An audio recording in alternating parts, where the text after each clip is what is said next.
All right, we are looking forward to a very unusual topic that we very seldom consider in depth, and it's so great to have Pan to lead us into the subject. All right, Pan, over to you. Okay. And everybody mute themselves. Thanks. Okay. Right. So I want to talk about a deeper underlying struggle. What I'd like to bring to us tonight is the ability as logotherapists, and just as much as colleagues, friends, relatives, human beings, to be able to look a whole lot deeper into what someone might be trying to tell us about their emotional state or struggling experience through their words, actions, behaviors, boundary violations, body language, etc. I'd like to draw on my own experience to give you some ideas of a client's or a person's possible deeper struggle, which might not always be obvious on the surface of what they're presenting to us.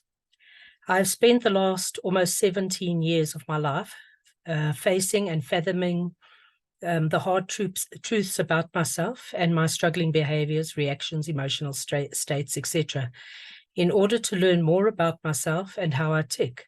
As an adult survivor of severe child abuse, my logotherapy study journey and logotherapy family, especially all my steadfast colleagues and trainers along the way, have helped me on this journey of self-discovery, so that I could find the courage I needed not only to face and conquer my past and write my autobiographical book, but also to hopefully help others to understand themselves better, especially child abuse victims and survivors.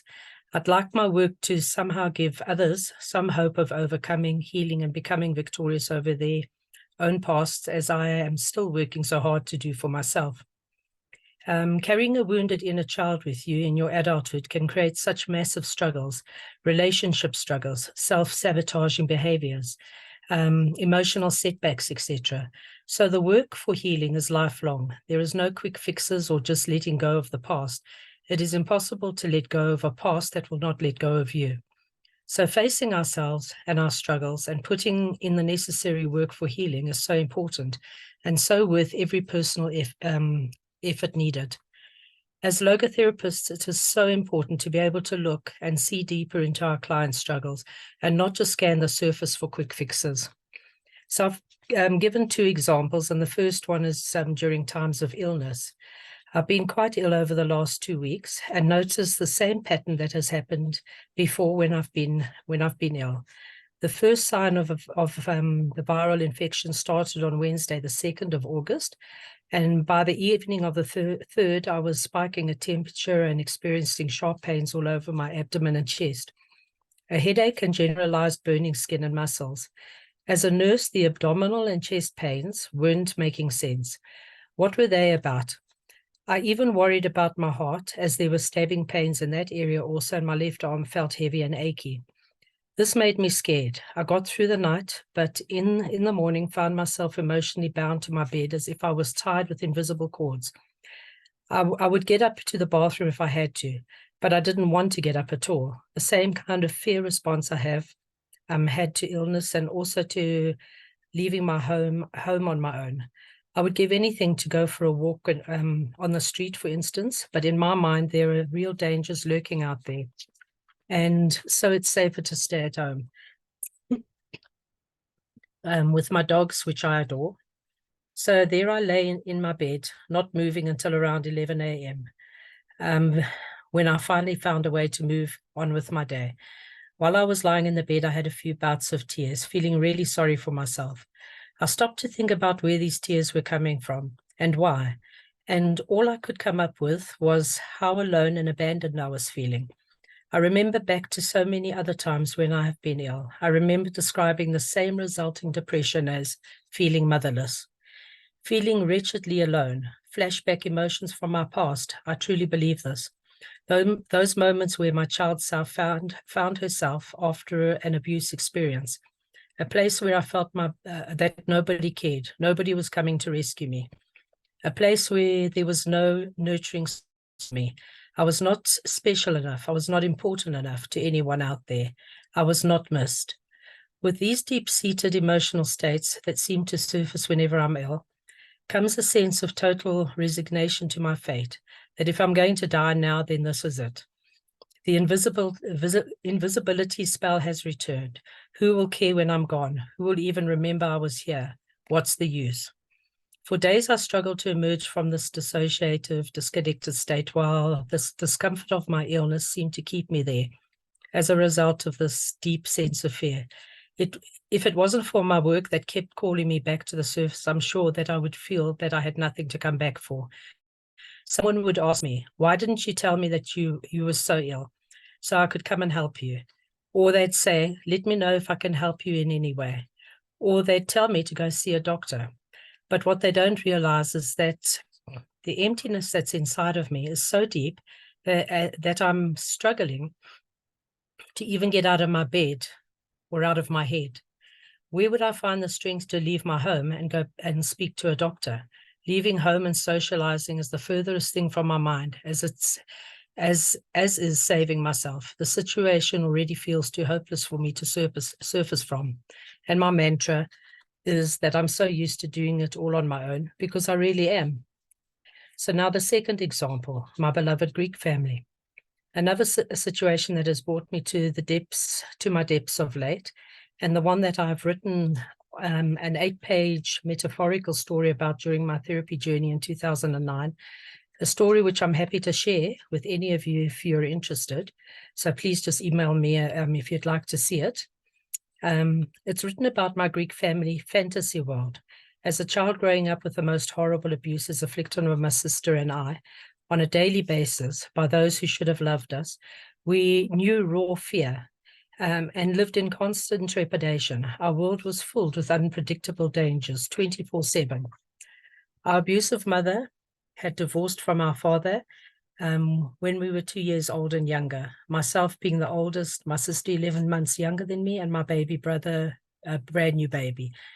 Our father had remarried a wonderful woman somewhere along the line, and my beloved Greek stepmother and my brother was sent to live with them. And between them, they gave us another little brother and sister to visit and love as our own. Visiting them on the occasional school holidays was one of the most wonderful blessings from life that I had to hope in and look forward to every year. I would go from nightmare, raw fear, and war to the most heavenly and peaceful place where I truly believed I was loved and completely accepted. When I was there, I was not invisible. I was important, included, cherished, and called by my true name. And I truly felt that I belonged. Over all the years of my life, I lived with the incredible fantasy of my beloved Greek family and their love for me, my place of belonging to them and with them. But very soon after I moved closer to them all for the very first time in 2012, during my mid-50s, I started to receive the most uncomfortable hints that I was not as loved by them as I had always imagined. Of course, they loved me, but I don't know if anyone could possibly understand what it's like on an inner child level to have one's lifelong glorified fantasy slowly ripped apart by reality. They never needed me to survive their growing up. It was me who had so desperately needed them and their unconditional love. So I have to say that I'm very aware that this is not about my Greek family being nasty or anything less than who they really are in reality and who they've always been. This whole struggle is about me being deeply shattered by the disintegrating lifelong fantasy that I had of them and having to let my fantasy go. It was my fantasy that kept me alive over all the years.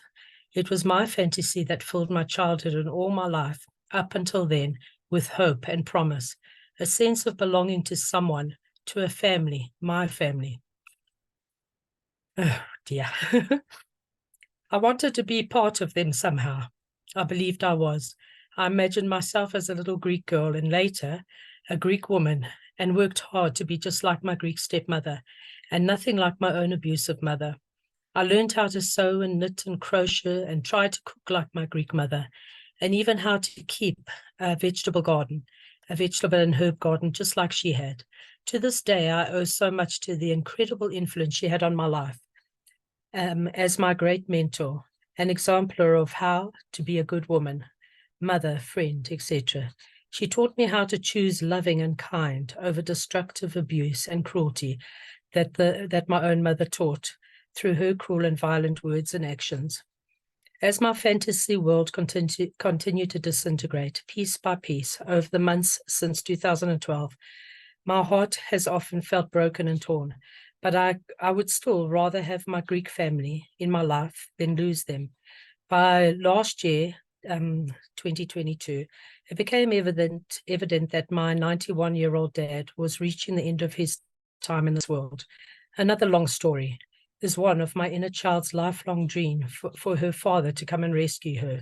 So how could he be dying now? How could he? I could not grasp this reality in an adult, logical way.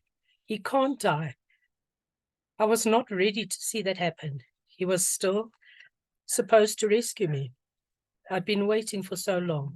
My very first poem, written at the age of 12 years, describes how desperately I needed my daddy to come and save me from the violent storms of my life.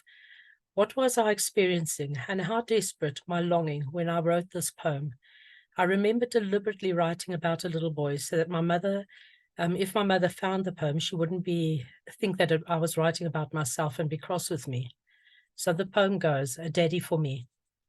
All alone in a great orphanage hall, a little boy sits against a big stone wall. A big silver tear runs down the little boy's cheek. As he thinks of a father that might one day him come seek, he thinks how nice a daddy would be. They would play together and build a house in a tree. At night he would sit on his daddy's knee and his daddy would tell him a story or three. Then he would tuck him snug in bed after he's made sure he's been jolly well fed.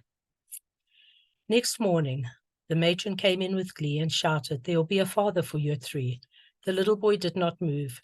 She touched his shoulder. He toppled over. Then she said, "He's dead, he's dead." The little boy's heart had broken in 3, so he did not live for his new daddy to see. Okay. For some months, I'd already struggled mightily with the prospects of my dad dying and finding it very hard to face, to the point that it was even hard for me to visit him, even though I wanted to and did from time to time. Then one evening last year, my son came home from a visit there, just 2 blocks away from our house, and told me that my stepsister, had told him that when my dad died, they would move to Cyprus. Well, that was it. For me, it was the very last emotional straw that I was not able to bear. The prospects of not only my father's impending death, but now the prospects of being totally abandoned by them all was more than I could bear. From that moment on, I withdrew into myself, as the strongest walls of emotional protection instantly went up. I withdrew as far away from any more pain connected to my Greek family. Our connection was instantly severed by me. Losing my fantasy world, my carefree belief in the love and connection of my Greek family has literally shattered my life and sense of purpose in this world. They have not been able to understand my reaction to my new reality, and I don't blame them. But they have distanced themselves from me as I have from them. In so doing, they have convinced me even more of my shattered fantasy. My heart has cried out, why couldn't they love me enough to fight for me to come home to them? Not one even asked me what was going on. They just let me go. And when I lost one, I began to lose them all. Because as I reasoned to myself in my search for answers, blood is thicker than water. They had each other to talk to, but no one was talking to me about what could have happened. I begged heaven over and over to help rescue what seemed to be completely a hopeless situation. The anguish of loss that I felt was literally unbearable. Bitterness and anger wanted to take over, but I could not go there. I still loved them too much and wanted them back in my life. 2 of them stayed in contact with me via WhatsApp, one sending picture greetings twice a day, and my niece sending pictures and videos occasionally of my sweet little great niece growing up. They have no idea how strengthening and healing their continued contact has been for me.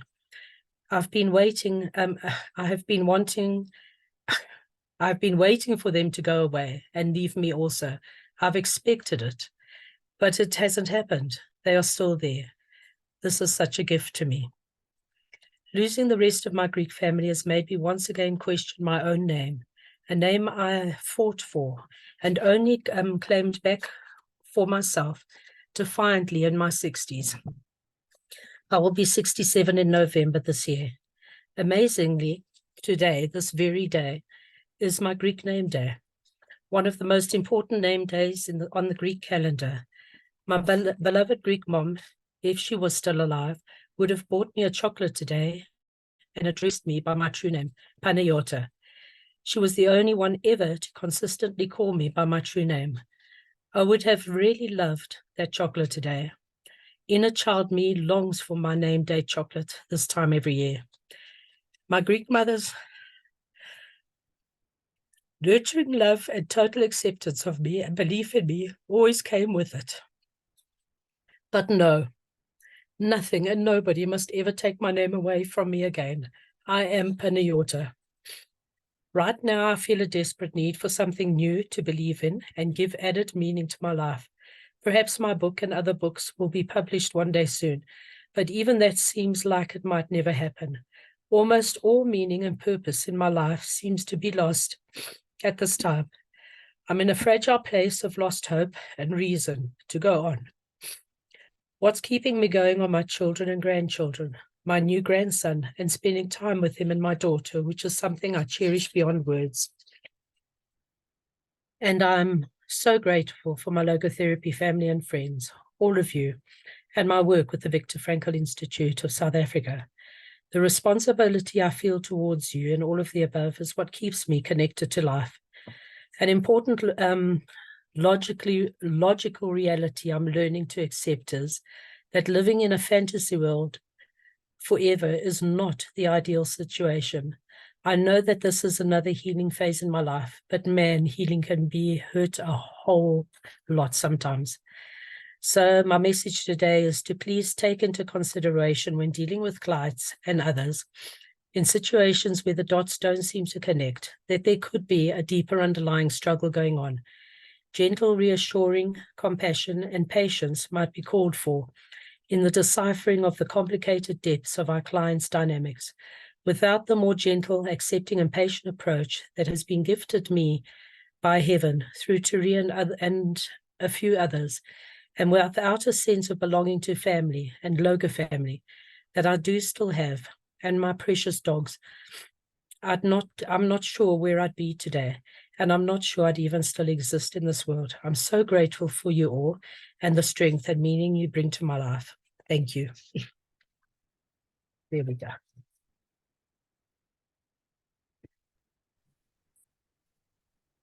Sure. Yeah, Pan, you make us overwhelmingly aware of the responsibility we carry for one another. And you know, you evoke, and your whole person and life story is actually meant to do that. And this is where paradoxically you are such a gift. You are such a gift because you evoke levels of compassion we would not have had, and levels of patience, and levels of understanding, and levels of sensitivity, which we would never have had if we were not confronted with a person like yourself. And, you know, because it's so, here is another source of great responsibility, especially for us as logotherapists, or actually for anyone in the psychotherapeutic world. And it is the cry, what Frankl had described in his book, the unheard cry for meaning of those whose lives have been shattered, in his case, of a fetus that never even saw the light of day. But lives that have been so wounded, so shattered, so trampled underfoot, and in a sense, so disfigured in terms of normalcy, that it calls for a depth of understanding that we should not approach anyone lightly and shallowly and callously. We have to open our hearts to such an extent that we would forever be on the side of fighting the kind of harm that you've been afflicted with. That is the mission you send out to the world in terms of a responsibility to carry, even if it's lifelong, to carry the wounded with us, and to never for one moment become impatient in terms of having to be there always in a totally consoling and comforting way. This is your gift, Pan, and it's you know, it has been deepened into my understanding through logotherapy that that we have to carry the burdens of others. We, you know, it's not just a question of having good relationships with people. It's far more the responsibility of looking after the sick, after the wounded, after the disabled, after the mentally retarded or the mentally disturbed. You know, it is so absolutely a wonderful coincidence that I am involved with a boy here in Israel. Rather, he's a man already. But like you say, it's still a wounded little boy, but who have gone psychotic in his distress. And, you know, there's no way that I can even converse with him in any kind of rational way. He feels totally abandoned, totally alone, totally overwhelmed by people that are following him, people that are watching him, people that are plotting his harm. He is totally unable to even see anything of a positive nature in life. That, you know, but what has he got? He's clinging to his dog. His dog means the world to him. Why?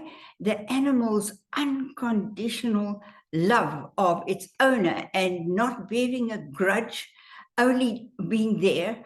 And, you know, I just want to share this short experience and then open it up for other comments. I saw him yesterday, and he was just going on and pointing out what this one is looking at him. And here's a woman coming with a pram, and underneath the pram there is something that's going to harm him. And, you know, he was going, I couldn't get in a word edgeways. I just had to sit there. And, you know, and the behavior of the dog. The dog came to sit very close to me and cuddled up to me, almost, you know, in looking at its owner, almost as if he said, you know, just be there for him, just be there for him. And that's all I can do. And, you know, just this, whereas at the beginning he saw me as a persecutor also, as a strange figure that he couldn't trust. at least he trusts me now. At least he comes to see me and wants to come and see me. And just to listen to his tirades and his anguish and his senses of persecution. But even that little small ray, and I can see that he's been so wounded that even if psychiatric help could take away his delusions, the wounds cannot, in a sense, be healed. It will always cause anguish to him. But in your case, praise God, your own spirit had broken through to such levels of triumph. But it's like Frankel said, some of us change because of our sufferings and we become healed, but others of us reach a level of a meaningful life despite our problems that remain. So thank you for that, Pan, and we embrace you. We are always here for you, and your woundedness has given you the gift to so see the woundedness of others in such depth that, and with such awareness, that you bring healing into the lives of those that you interact with far more than we are able to do. So thank you. All right.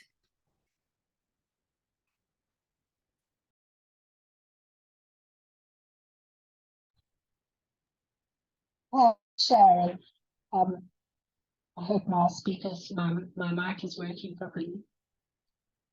I want to say thank you for your, I can only explain it as this light that I experienced listening to you as you shared your anguish of what you've been going through over the last few weeks and its roots way back into childhood. And I just say this light because for me what was shining was just light of your spirit, of this defiance that you have of like, and this all was happening, and as you shared about your fantasy and the struggles and the pain with the shattering of the fantasy, and what I was thinking was like, how amazing is it how this fantasy protected you for so long, how it was so helpful and part of the healing.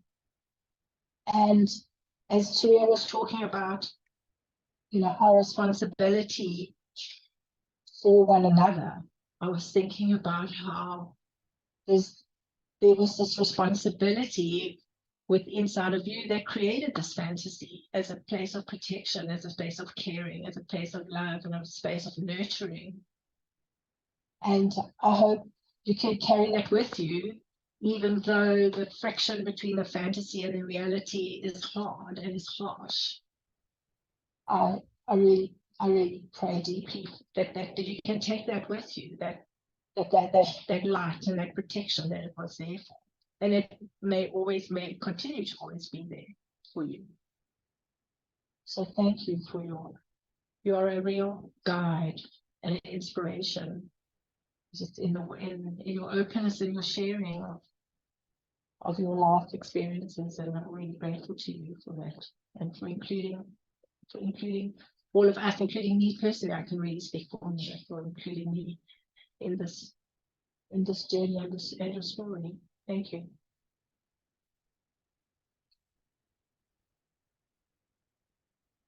Panayiota, can you hear me? I wanted just to echo what Sharon has said and what Turia said, and to thank you for sharing your story again with us. Every time you tell it, I hear and see and understand you in a different and deeper way, and thank you for that. The one thing that fascinated me, Panayiota, is, and maybe maybe the question comes from observing so many people who are different to that, but your clarity about your story, your understanding of your story, the way you have written it out and grasped it. And I'm wondering how you got or achieved that amazing clarity, and is that helping you? Is that something that's guiding you through, in that what you can see in others, you can see in yourself first almost? And that Yeah. really, every time you relate your story, I'm amazed, because I think, well, if I had to think back on my life, there's, I couldn't possibly have that kind of detail and understand it to that extent. And for me, I think that's the crux of it. I think that is all, that is everything, is to sense that. So yeah. So thank you. And and where did the clarity come from? I think what happened was during my therapy journey, 2006 onwards, the therapist included, well, I was a secretary for her as well, which was a bad thing on one hand, because that's where the transference and countertransference ended up. But it was also a most amazing thing, because she discussed clients with me constantly. And also discussed my behavior with me constantly. And that helped me to really see the full picture of what was going on in me, and even helps me to see what was going on in my mother, because there's so many borderline areas where I could have ended up like her, and so it's so easy to forgive her today, because I understand that she never had the support that I had, that would have helped her. Yeah. She was always running, so But even I think at that's 12, where it came from. Panayiota, even at 12, you understood yourself in a very deep way, Well, like I've said, I've never questioned God. I always knew he was there for me, where other people did. And I don't know why that is. I was very close to nature right from small. So I don't know where it all comes from. Yeah. It shone out for me, and thank you for sharing. Thank you. Yeah. By the way, we've got 5 minutes left. Taria? Okay.